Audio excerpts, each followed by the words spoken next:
21 अप्रैल 1526 हिंदुस्तान के इतिहास की वो तारीख जिसने हिंदुस्तान के भाग्य को ही बदल कर रख दिया था। जी हाँ, 21 अप्रैल 1526 को पानीपत का प्रथम संघर्ष हुआ। पानीपत का ये प्रथम संघर्ष दिल्ली के सल्तनत के शासक इब्राहिम लोदी और परगना समरकंद से आए हुए बाबर के मध्य हुआ था। बाबर, जिसने पानीपत के प्रथम संघर्ष के अंदर हिंदुस्तान की इस धरा पर तोप और गोला बारूद का इस्तेमाल किया और इब्राहिम लोदी को हरा दिया। ना ही केवल हराया बल्कि इब्राहिम लोदी इस युद्ध क्षेत्र में मारा गया। संभवतः सल्तनत के इतिहास में यह पहला ही काम था जिसमें युद्ध क्षेत्र के अंदर ही शासक मारा गया हो, और इस युद्ध ने भारत के भाग्य को बदल दिया और एक नया राज्य स्थापित कर दिया। पानीपत के इस प्रथम संघर्ष ने भारत में मुगल साम्राज्य की स्थापना कर दी और जिसका शासक बना बाबर। लेकिन अगले ही वर्ष बाबर को 1527 में खानवा के युद्ध के अंदर राणा सांगा का सामना करना पड़ा।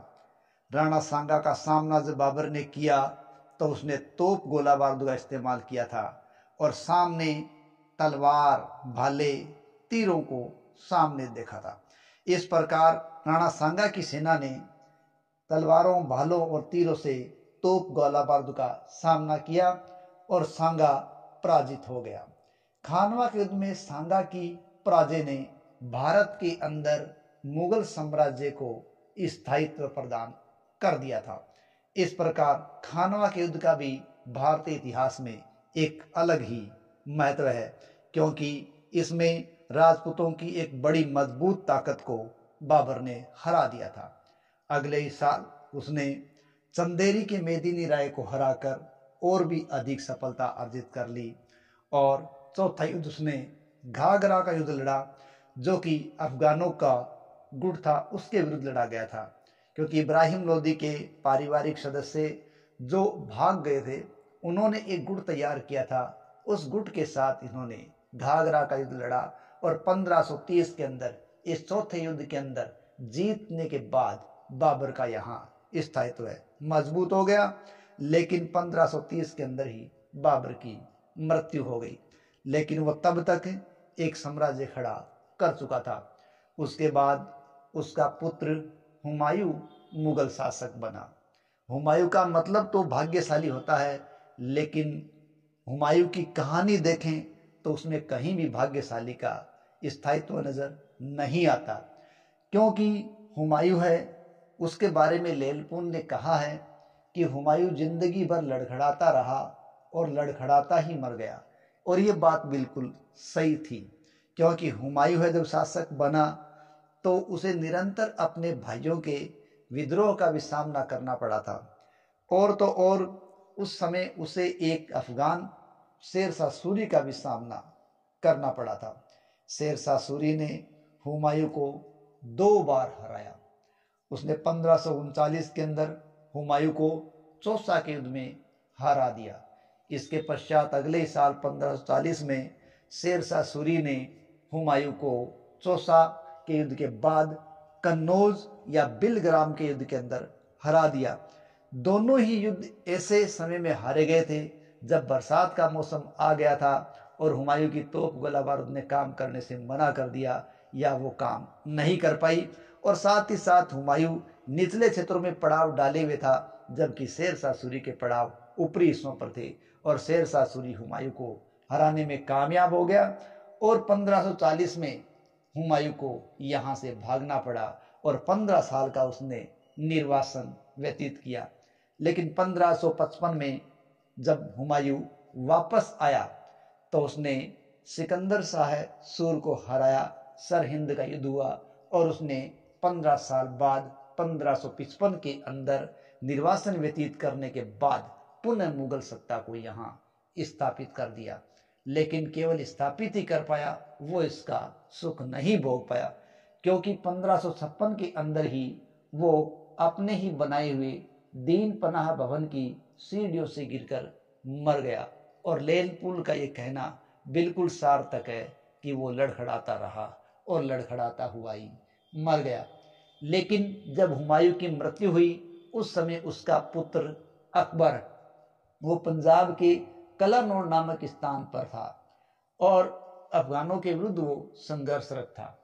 लेकिन अब यहाँ दिल्ली की सत्ता जब खाली देखी तो अफगानों की एक सेना नायक हेमू ने उसने दिल्ली की सत्ता प्राप्त कर ली।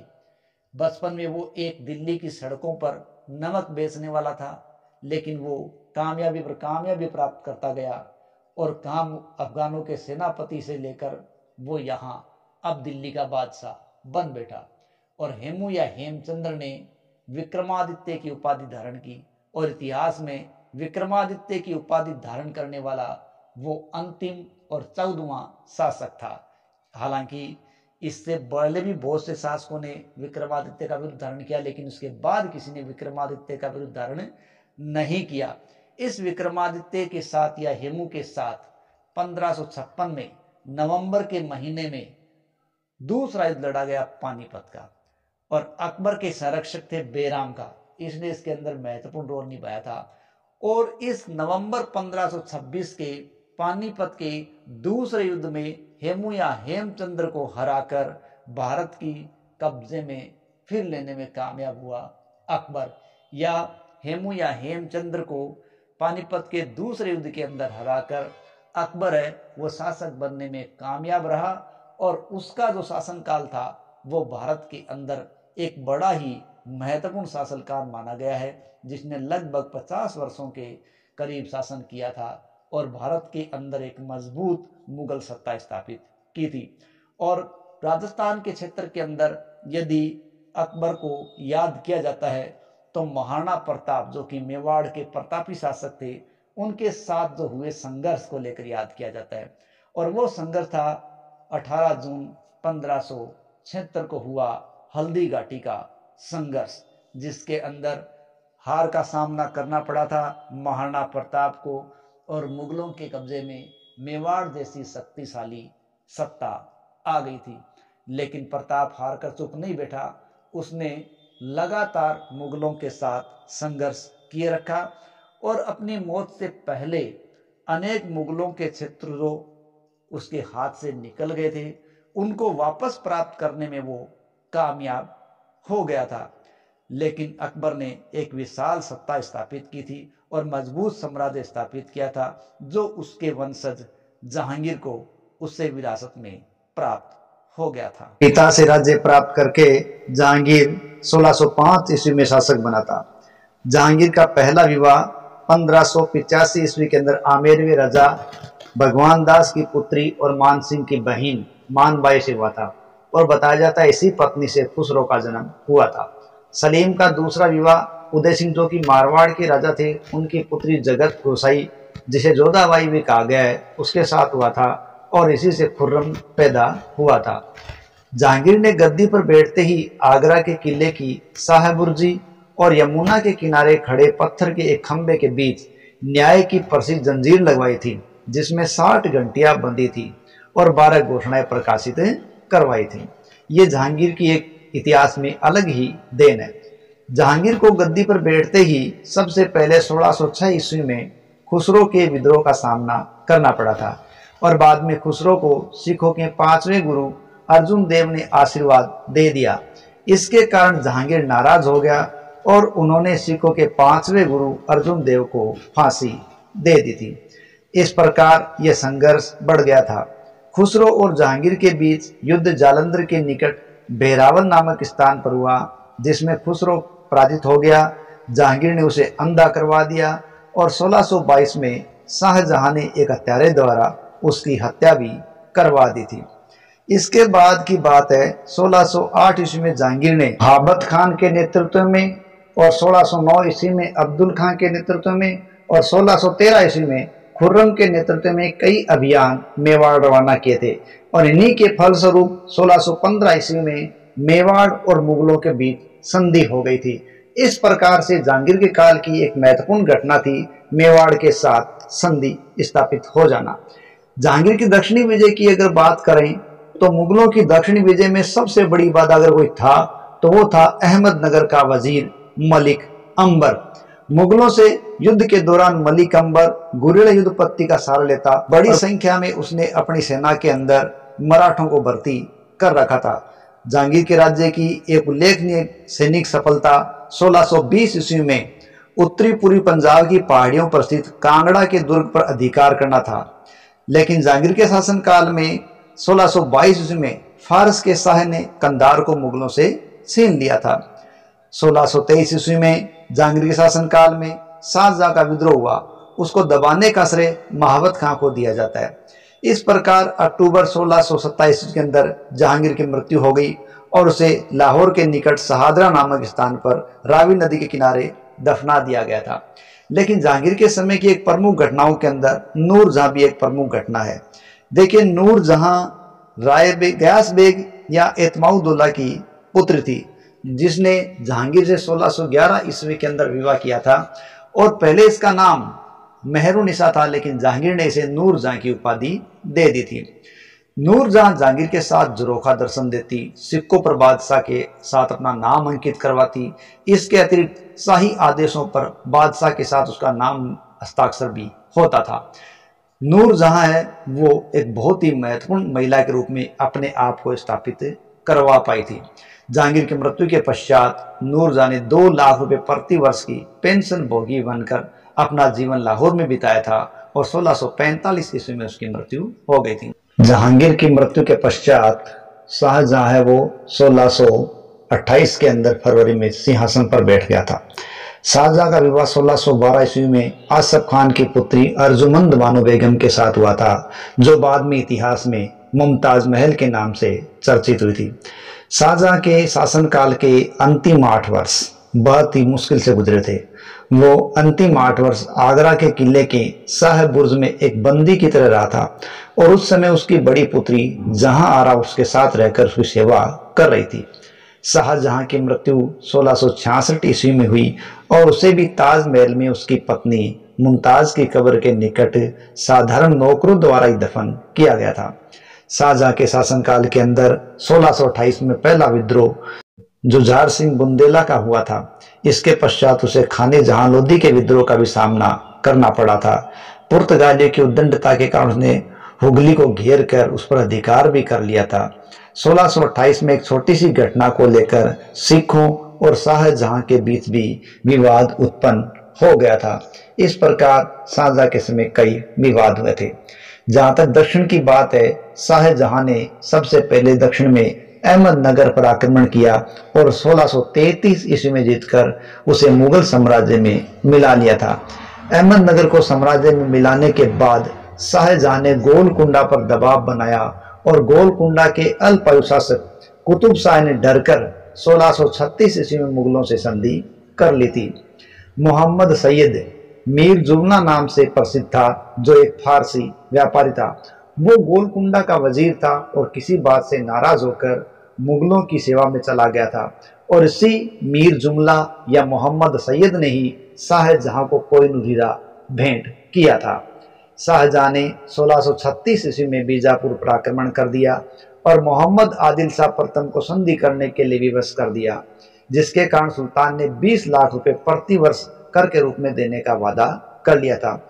शाहजहां के समय की सबसे यदि महत्वपूर्ण घटना मानी जाए तो वो था 1648-49 के बीच कंधार का मुगलों के हाथ से निकल जाना, और वो भी अंतिम रूप से कंधार मुगलों के हाथ से निकल गया। लेकिन शाहजहां जब बीमार पड़ा था सितंबर 1657 में, तो उसके पुत्रों के बीच भयंकर उत्तराधिकार संघर्ष चल गया था। ये पहली बार था जब किसी राजा के जीवित रहते उसके पुत्रों में इस प्रकार का उत्तराधिकार संघर्ष चल रहा था। इन्हीं संघर्षों के दौरान उज्जैन से 14 मील की दूरी पर धर्मत नामक स्थान पर औरंगजेब और मुराद बख्श, जो कि शाहजहां के पुत्र थे, उनकी सम्मिलित सेनाओं का जसवंत सिंह और कासिम खान के नेतृत्व में शाही सेना से मुकाबला हुआ, जिसमें शाही सेना हार गई थी।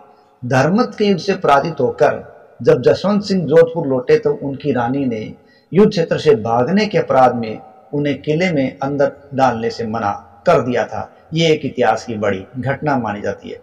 औरंगजेब और दारा सिखों के बीच अंतिम लड़ाई 1659 अप्रैल के महीने में अजमेर के निकट देवराय की घाटी में लड़ाई की, जिसमें दारा अंतिम रूप से हार गया था। दारा को मार दिया गया, उसके शव को दिल्ली की सड़कों पर घुमाया गया और अंत में उसे हुमायूं के मकबरे में लाकर दफना दिया गया था। शाहजहां ने 1636-37 ईस्वी के अंदर सिजदा और पैबोस की प्रथा को समाप्त कर दिया था। उसने हिंदुओं पर तीर्थ यात्रा कर लगा दिया था, लेकिन बाद में उसने उसे हटा भी दिया था। इस प्रकार शाहजहां है उसके शासनकाल में कई घटनाएं प्रसिद्ध रही है।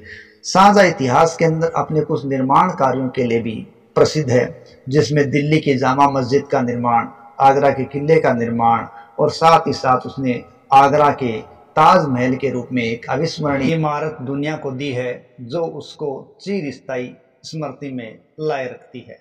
शाहजहां के बीमार होने के पश्चात जो उत्तराधिकार संघर्ष हुआ था, इस युद्ध के कारण 21 जुलाई 1658 को दिल्ली में औरंगजेब ने अपना प्रथम राज्याभिषेक करवाया था, लेकिन बाद में पूर्ण तरह जीत जाने के बाद 5 जून 1659 को दिल्ली में अपना औपचारिक दूसरी बार राज्याभिषेक करवाया था। इस प्रकार औरंगजेब ने 2 बार राज्याभिषेक करवाया था। औरंगजेब ने 1660 ईस्वी में मीर जुमला को बंगाल का गवर्नर बना दिया था और उसे पूर्वी प्रांतों, विशेषकर असम और अराकान के विद्रोही जमींदारों का दमन करने के लिए नियुक्त कर दिया था। औरंगजेब की जहां तक दक्षिण नीति की बात करें, औरंगजेब शाहजहां के शासनकाल के अंदर 1636 से 44 ईस्वी तक दक्षिण के सूबेदार के रूप में रहा था और औरंगाबाद में मुगलों के दक्षिणी सूबे की राजधानी उसने बनाया था। औरंगजेब दक्षिण के राज्यों को स्वतंत्र अस्तित्व को समाप्त करना चाहता था, क्योंकि उनके बिना समाप्त किए मराठों की शक्ति को कुचलना संभव नहीं था। औरंगजेब के दक्षिण में लड़े गए युद्धों को 2 भागों में बांटा जाता है, बीजापुर और गोलकुंडा के खिलाफ युद्ध और विलय। दूसरा है मराठों की 4 पीढ़ियों, शिवाजी, संभाजी, राजाराम और उसकी विधवा ताराबाई के विरुद्ध विद्रोह। ये विद्रोह थे। औरंगजेब ने 1665 ईस्वी में राजा जय सिंह जो जयपुर के थे, उनको बीजापुर और शिवाजी का दमन करने के लिए भेजा था, जिसके फलस्वरूप जयसिंह ने शिवाजी को 1665 ईस्वी में पुरंदर की संधि करने के लिए बाध्य कर दिया था। ध्यान रहे, दक्षिणी प्रांत के अंदर औरंगजेब को मराठों का भरपूर विरोध का सामना करना पड़ा था और शिवाजी ने मुगलों के किलों को ध्वस्त किया था और औरंगजेब को बहुत परेशान किया रखा था। सितंबर 1686 को अंतिम आदिलशाही सुल्तान सिकंदर आदिलशाह सूर ने औरंगजेब के सामने आत्मसमर्पण कर दिया था और जिसके कारण बीजापुर को मुगल साम्राज्य के अंदर मिला लिया गया था। लेकिन उसके पश्चात मुगलों ने गोलकुंडा के किले को धोखे से जीता था और 1687 में उसको मुगल साम्राज्य के अंदर मिला लिया था। इस प्रकार औरंगजेब बीजापुर गोलकुंडा को अपने साम्राज्य में मिलाने में कामयाब हो गया था। औरंगजेब वो एक कट्टर और रूढ़िवादी सुन्नी मुसलमान था जो भारत को दारुल हर्ब से दारुल इस्लाम बनाना चाहता था। औरंगजेब ने 1663 ईस्वी में सती प्रथा पर प्रतिबंध लगा दिया और हिंदुओं पर तीर्थ यात्रा कर लगाया। यद्यपि इससे पहले अकबर ने भी सती प्रथा को बंद कराने का प्रयास किया था, लेकिन औरंगजेब ने इसे पूर्ण रूप से ही बंद करवा दिया था। औरंगजेब ने 1679 में हिंदुओं पर पुनः जजिया कर लगा दिया, जो अकबर ने हटाया था, लेकिन 1704 ईस्वी में उसे दक्कन में से यह कर वापस उठाना पड़ा था। औरंगजेब की राजपूत नीति के बारे में बात करें तो औरंगजेब ने जहांगीर और शाहजहां की नीति को अनुसृत नहीं किया और उसे बदल दिया, क्योंकि वो अपनी धार्मिक नीति के क्रियान्वयन होने में राजपूतों को सबसे बड़ी बाधा मानता था। उसकी सबसे बड़ी विवादित स्थिति मारवाड़ को लेकर है। जब मारवाड़ के शासक जसवंत सिंह है वो मर गए, तब उनके बाद मारवाड़ को औरंगजेब ने खालसा घोषित करके अपने कब्जे में लाना चाहा।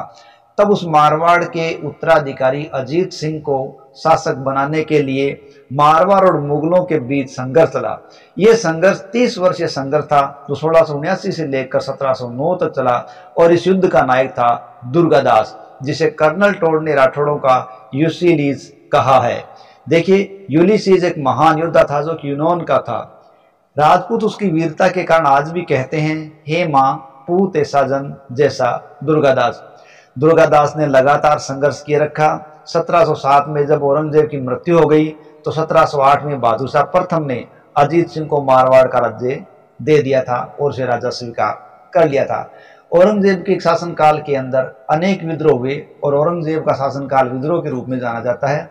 औरंगजेब को जाटों के विद्रोह का सामना करना पड़ा था, जो कि आगरा और दिल्ली के क्षेत्रों में बसे थे। इसके अलावा उसे सतनामियों के आंदोलन का भी सामना करना पड़ा था, अफगान विद्रोह का भी सामना करना पड़ा था, जिसमें यूसुफजई कबीले के सरदार थे। बुंदेलों के विद्रोह का भी सामना औरंगजेब को करना पड़ा था। अपने ही पुत्र शहजादा अकबर के विद्रोह का सामना भी औरंगजेब को करना पड़ा था। शहजादा अकबर ने 1681 ईस्वी में अजमेर के निकट औरंगजेब पर आक्रमण किया था। असफल होकर वह संभाजी के पास सहायता के लिए पहुंचा, किंतु औरंगजेब के दक्षिण पहुंच जाने के कारण वह फारस भाग गया और वहीं उसकी मृत्यु हो गई, या वो कहां चला गया उसके बारे में बाद में जानकारी नहीं मिलती। 1686 ईस्वी में औरंगजेब ने पुर्तगालियों को भी पराजित कर दिया और हुगली से बाहर उनको खदेड़ दिया। इसके अलावा औरंगजेब के एक विद्रोह के रूप में देखें तो एक प्रमुख विद्रोह सिखों का विद्रोह था, जो कि औरंगजेब के काल में हुआ था। औरंगजेब के खिलाफ बगावत करने वालों में सिख अंतिम थे। यह औरंगजेब के काल का एकमात्र विद्रोह था जो धार्मिक कारणों से हुआ था। औरंगजेब के खिलाफ सिखों का विद्रोह प्रत्यक्ष रूप से 1675 ईस्वी में गुरु तेग बहादुर को प्राणदंड दिए जाने के बाद शुरू हुआ था। इस प्रकार औरंगजेब का काल है वो बड़े ही उठापटक वाला और विद्रोह वाला काल रहा है। इस प्रकार मुगल साम्राज्य जिसकी स्थापना बाबर के द्वारा की गई थी, उस काल के एक बड़े साम्राज्य के अंदर बाबर, हुमायूं, अकबर, जहांगीर, शाहजहां, औरंगजेब ने उसको बनाए रखा और एक से एक प्रभावशाली शासक उन्होंने दिए थे। लेकिन जब 1707 ईस्वी के अंदर दक्षिण के अंदर औरंगजेब की मृत्यु हो गई, तो उसके बारे में कहा जाता था कि औरंगजेब का कब्रिस्तान दक्षिणी भारत साबित हुआ था, क्योंकि दक्षिण में लगा रहा था। लेकिन औरंगजेब की मृत्यु के पश्चात मुगल साम्राज्य ने उत्तरोत्तर कमजोर शासक दिए और यह साम्राज्य लड़खड़ाता हुआ खाई के गर्त में चला गया। धन्यवाद।